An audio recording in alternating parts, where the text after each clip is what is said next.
Cuman kegelisahan ibu ini sebenarnya bagian dari proses pemulihan ibu dari trauma-trauma masa lalu. Cuman ya itu kayak ibu itu harus menghadapi trauma-trauma masa lalu itu head on gitu. Jadi kayak nggak bisa kayak cuman di apa ya, kayak cuman di oh aku mau move on, aku mau beres, aku mau dadah sama masa lalu, nggak bisa gitu. Jadi ibu ini memang harus kayak benar-benar di gimana ya, kadang-kadang kan kalau misalnya kita lagi ada masalah, kita susah ya mengakui kalau kita pernah punya masalah itu. Nah ibu itu disarankan untuk kayak misalnya menjabarkan permasalahan itu dengan kata-kata yang jelas, hitam di atas putih. Jadi kalau enggak ibu cari saudara atau teman yang bisa dipercaya untuk jadi teman curhat, ibu bisa menuliskan itu di kertas, di hitam di atas putih, entahlah ya, terserah ibu nanti mau ditulis di atas kertas terus dibakar atau dibuang, atau ibu mau nulis itu di kertas terus di jurnal, dijadiin diary terus disimpan, ya terserah itu selera masing-masing aja ya. Tapi aku ngelihat di sini ada bagian dari masa lalu dan kegelisahan ibu ini sebenarnya proses penyembuhan. Ini kan Four of Swords ini kan tentang proses healing kan, tentang penyembuhan. Orang kan kalau zaman sekarang bilang healing itu jalan-jalan, padahal enggak. Padahal healing itu sebenarnya kita mengakui apa yang terjadi dalam hidup kita, terus ya kita akui, terus kita jadi jangan dipendem, terus kayak diproses aku merasa seperti ini karena ini gitu kan. Terus aku gelisah atau malu atau kesel atau apa ya, marah atau kayak sedih aja, terus kayak kepikiran terus karena hal itu membuat ini menjadi begitu, atau kenapa gitu. Jadi kayak benar-benar harus kayak misalnya dia kan benang kusut gitu, benang kusutnya dilurusin, benang kusutnya itu harus dilurusin dulu. Jadi sebenarnya di situ kayak apa ya, ibaratnya udah kayak udah mengakui ke diri sendiri apa yang sebenarnya bikin ibu gelisah. Nanti perlahan-lahan ibu akan ini akan lebih bahagia sih aku ngelihatnya, karena ini kan kartu cita-cita, ini kartu pencapaian. Sepertinya ada sesuatu yang ibu ingin capai, tapi itu kayak dihalangi oleh masa lalu ibu tuh. Jadi kayak gini, misalnya contohnya yang pernah aku alamin sendiri. Misalnya ini cita-cita, ini kan Nine of Cups, ini kan kartu cita-cita ya.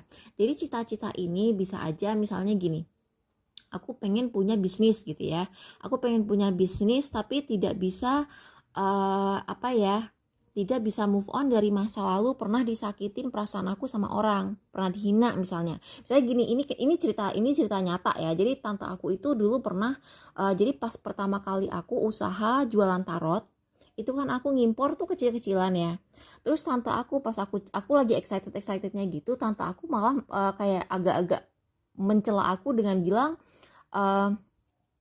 tapi skalanya besar kan, seolah-olah kalau misalnya aku jualan tarot impor skala kecil itu tuh, aku baru lihat 444 itu stabilitas. Jadi ini penting banget ibu mengobati hal-hal seperti ini sebagai fondasi, karena kalau ibu tidak mengobati kegelisahan ini, ibu bakal susah mencapai cita-cita. Nah aku terusin ya cerita tadi. Jadi tante aku itu kayak gimana ya, kayak mungkin dia merasa malu kalau di keluarganya itu ada yang punya small business atau UMKM gitu. Jadi kayak dia merasa malu kalau di keluarga besar dia, kalau ponakannya dia itu punya UMKM. Padahal apa yang salah dengan itu gitu. Nah, omongan tante aku itu buat aku itu perih banget gitu loh. Itu melekat di aku sampai aku tuh ya, aku sebenarnya berhenti jualan impor tarot itu bukan karena tante aku itu ya, tapi itu menjadi salah satu faktor kenapa aku susah mengembangkan bisnis-bisnis yang aku jalani gitu. Karena gini, kalau aku pernah dibikin malu sama tante aku karena menjalankan UMKM, lalu gimana aku bisa pede duduk di sebuah bazar menjual barang dagangan aku, ya kan? Terus pasti aku juga risih ngejalanin Tokopedia aku atau Shopee aku karena terngiang-ngiang sama tante aku yang pernah ngomong nyelekit tadi, yang tapi skala besar kan, padahal mohon maaf ya tante aku sendiri. Nah ini juga penting buat ibu, ini juga penting. Mungkin waktu itu ibu itu pernah disakitin sama, di sini aku ngeliat seorang laki-laki ya. Di sini aku ngeliat seorang laki-laki. Nah, kalau misalnya dalam kasus aku, tante aku ini kan pernah ngomong nyelkit seperti itu. Padahal mohon maaf, tante aku itu menghina aku mau menjalani usaha kecil. Padahal tante aku itu sendirinya kerjanya kayak profesinya itu menyelam dan berenang di rekening suami, ya kan? Dia sendiri kayak penghasilan independennya tuh nggak ada gitu loh. Dia juga masih dari suami, kenapa malah menghina aku yang mau usaha gitu. Nah, di sini aku ngelihat memang ada laki-laki yang pernah bikin ibu trauma banget. Ini laki-laki. Jadi laki-laki ini ibaratnya seperti tante aku gitu. Jadi kan kalau dicerita tante aku itu yang bikin aku malu untuk ngejalanin, bikin nggak nyaman, terus kayak ngerasa rendah gitu ketika aku ngejalanin apa yang aku yang jalanin. Dan karena aku punya rasa tidak percaya diri itu, karena pernah dihina itu, aku jadi susah ngelakuin apa-apa tuh jadi risih gitu. Nah, di sini dalam kasus ibu yang berperan seperti tante aku, yang bikin ibu trauma itu kayaknya seorang laki-laki. Dan ini ada hubungannya dengan